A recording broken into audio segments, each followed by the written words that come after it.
Welcome to foodie choice. அனைவருக்கும் வணக்கம். இன்றைக்கி நம்ம பார்க்க போகிற ரெசிபி என்னன்னு பார்த்தீங்கன்னா சிக்கன் டிக்கா தான் நம்ம இன்றைக்கி பண்ண போகிறோம். ஸோ பார்பிக்யூ பண்ணி எப்படி சூப்பரான சிக்கன் டிக்கா பண்ணலான்னு வாங்க வீடியோக்குள்ளே போய் தெரிஞ்சுக்கலாம்.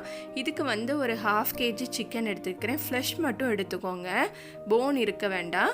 ஸோ இதை மாதிரி கட் பண்ணி எடுத்து வச்சாச்சு. இப்போ இதில் எல்லா பொருளும் போட்டு நம்ம ஊற வச்சு எடுக்க போகிறோம். ஃபஸ்ட்டு நம்ம ஒவ்வொரு பொருளாக அதில் போட்டுடலாம். போட்டு நல்லா ஊற வைக்கணும். ஃபஸ்ட்டு தேவையான அளவு உப்பு போட்டுக்கோங்க.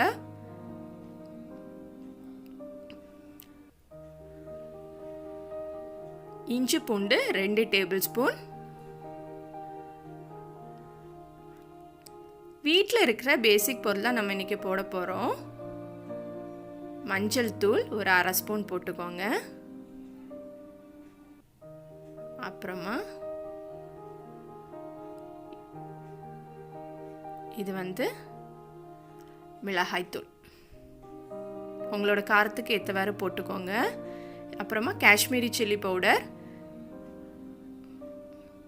அது ஆப்ஷனல், இருந்தால் ஆட் பண்ணுங்கள், இல்லாட்டினாலும் ஒன்றும் இல்லை. ஸோ 2 ஸ்பூன் மிளகாய்த்தூள் போட்டிருக்கேன். இது கரம் மசாலா தூள். ஸோ அது 1 ஸ்பூன். சின்ன ஸ்பூன்னால் நான் கொஞ்சம் எக்ஸ்ட்ரா போடுறேன். 1 ஸ்பூன் கரம் மசாலா போட்டுக்கோங்க.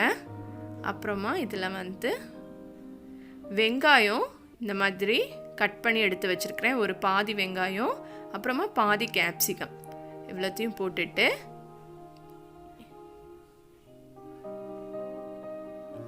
எண்ணெய் நார்மல் குக்கிங் ஆயில் கொஞ்சம் ஊற்றணும். அது ஒரு 2 டேபிள் ஸ்பூன் எண்ணெய் விட்டுக்கோங்க. எண்ணெய் விட்டுட்டு தயிர் பார்த்திங்கன்னா ஒரு 1/2 கப் தயிர் ஆட் பண்ணணும். கட்டியான புளிக்காத தயிர் எடுத்துக்கோங்க. ஒரு 1/2 கப் ஆட் பண்ணணும். ஆட் பண்ணிவிட்டு இதெல்லாம் நல்லா ஒரு மிக்ஸ் கொடுக்கணும். மிக்ஸ் கொடுத்து இது ஊற வைக்கிறதுல தான் சிக்கன் நமக்கு நல்ல சாஃப்டாக கிடைக்கும். இது ரெட் ஃபுட் கலர், இது ஆப்ஷனல். இது இருந்தால் நீங்கள் ஆட் பண்ணுங்கள்.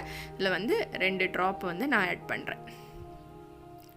ஆட் பண்ணிவிட்டு நல்லா ஒரு மிக்ஸ் கொடுத்துங்க. அப்போ நல்லா ரெட் கலரில் வரும் நமக்கு. ஸோ இதையும் நல்லா ஒரு மிக்ஸ் கொடுத்துடலாம். பாருங்கள், நல்லா ரெட் கலரில் வருதுல. இது ஆப்ஷனல், உங்ககிட்ட இருந்தால் நீங்கள் இதை யூஸ் பண்ணுங்கள், இல்லாட்டினா வேண்டாம். இதை minimum 1 hour, maximum over night கூட நீங்கள் ஊற விடலாம். ஃப்ரிட்ஜில் வச்சுருங்க, நல்ல ஊறும். ஸோ நம்ம இப்போ வெளியில் போய் பார்பிக்யூ பண்ண ஸ்டார்ட் பண்ணலாம். நம்ம இன்றைக்கி அவுட்டோர் பார்பிக்யூ தான் பண்ண போகிறோம். என்கிட்ட இந்த அவுட்டோர் பார்பிக்யூ பண்ணுற இந்த ப்ரெஸ்டீஜில் உள்ளது இது. இந்த பார்பிக்யூ இதில் நான் இப்போ கனல் போட போகிறேன். ஸோ ஃபஸ்ட்டு நம்ம ஃபாயில் போட்டோன்னா நமக்கு க்ளீன் பண்ண ஈஸியாக இருக்கும். ஸோ சார்கோல் ரெடி ஆயாச்சு. இப்போ இதில் போட்டுட்டு நம்மளோட க்ரில் இதை வச்சுருக்கேன். வச்சுட்டு ஸ்கியூவரில் நம்ம அரேஞ்ச் பண்ணணும்.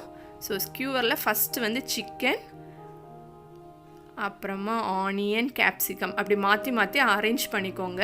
பக்கத்துலேயே நான் பட்டரும் எடுத்து வச்சுருக்கிறேன். ஸோ பட்டர் எதுக்குன்னு பார்த்திங்கன்னா நம்ம க்ரில் பேனில் போட்டுட்டு கொஞ்சம் வெந்ததுக்கு அப்புறமா நம்ம பட்டர் வச்சு கோட் பண்ணணும். அப்போ இன்னும் நல்லா வேகும் நமக்கு, அதுக்காக. ஸோ இப்படி மாற்றி மாற்றி அந்த ஸ்கியூவரில் எல்லாத்தையும் நம்ம சொருகிக்கலாம். சொருகினதுக்கப்புறமா அவுட்டோர் பார்பிக்யூ தான் நம்ம இன்றைக்கி பண்ண போகிறோம். ஸோ உங்களுக்கு இது இல்லாட்டினா நீங்கள் நார்மல் தவால கூட போட்டு எடுக்கலாம். ஸோ இந்த க்ரில் ஸ்டாண்ட்லாம் கூட ஆன்லைனில் ரொம்ப கம்மியான ரேட்டுக்கு கிடைக்கும். ஸோ ஒரு வீக்கெண்ட் உங்களுக்கு இந்த மாதிரி அவுட்டோர் பார்பிக்யூ பண்ணும் போது ரொம்ப சூப்பராக இருக்கும். நமக்கும் கொஞ்சம் ரிலாக்ஸாக டைம் பாஸ் பண்ண மாதிரி இருக்கும். ஸோ ஒரு சாட்டர்டே ஈவினிங் அப்படி ஏதாவது நீங்கள் இந்த மாதிரி ரெடி பண்ணி ஃபேமிலியோடு ஸ்பெண்ட் பண்ணிங்கன்னா சூப்பராக இருக்கும். ஸோ இந்த மாதிரி திருப்பி திருப்பி விடுங்க. பக்கத்தில் எல்லோரும் உட்காந்து பேசிகிட்டு இருக்கும் போது நமக்கு சூப்பராக இருக்கும். இது ஓரளவுக்கு வெந்ததுக்கு அப்புறமா நான் பட்டர் வச்சு இதில் ப்ரஷ் பண்ண போகிறேன். ஸோ இன்னும் நல்லா வேகும். ஸோ சூடாக இந்த ஸ்கியூவரில் இருந்து எடுத்து நம்ம சர்வ் பண்ண வேண்டியதான். ஸோ அவ்வளோதான். ரொம்ப எம்மியான சிக்கன் டிக்கா நம்ம சூப்பராக ரெடி பண்ணிட்டோம். ஸோ நீங்களும் மறக்காமல் இந்த ரெசிபியை ட்ரை பண்ணுங்கள். வீட்டிலே கூட நீங்கள் நார்மல் தவாவில் இப்படி போட்டு போட்டு எடுக்கலாம். நான் ஒன்று உட்டன் ஸ்கியூவர்லேயும் வச்சுருக்கிறேன். ஸோ உட்டன் ஸ்கியூவர்லாம் மார்க்கெட்டில் கிடைக்கும். நீங்கள் அதிலையும் இதே மாதிரி வச்சு நார்மல் தவாவில் போட்டு எடுக்கலாம். ஸோ இல்லை உங்களுக்கு இடம் இருக்குது, மாடியில் கூட பண்ணலான்னா இந்த மாதிரி ரெடி பண்ணி பண்ணுங்கள், சூப்பராக இருக்கும். ஸோ பாருங்கள், நல்லா வெந்துருச்சு. இந்த ஸ்டேஜில் நம்ம எடுத்துடலாம். இப்படி சுற்றி சுற்றி விட்டாச்சு. பட்டர்லாம் நல்லா கோட் பண்ணியாச்சு. இப்போ இந்த ஸ்டேஜில் எடுக்க வேண்டியதான். ஸோ சூடாக வேணும்னா அப்படியே சர்வ் பண்ணுங்கள். ஸோ அவ்வளோதான், ரொம்ப எம்மியான சிக்கன் டிக்கா வந்து ரெடி பண்ணிட்டோம் அவுட்டோர் பார்பிக்யூவில். ஸோ நீங்களும் இந்த ரெசிபி மறக்காமல் ட்ரை பண்ணுங்கள், எப்படி இருந்ததுன்னு ஷேர் பண்ணுங்கள். இன்னொரு அட்டகாசமான ரெசிபியில் உங்களை மீண்டும் சந்திக்கிறேன். இது வரைக்கும் நம்ம சேனலுக்கு சப்ஸ்கிரைப் பண்ணலைன்னா மறக்காமல் சப்ஸ்கிரைப் பண்ணுங்கள். Thank you. Thank you for watching Foodie Choice.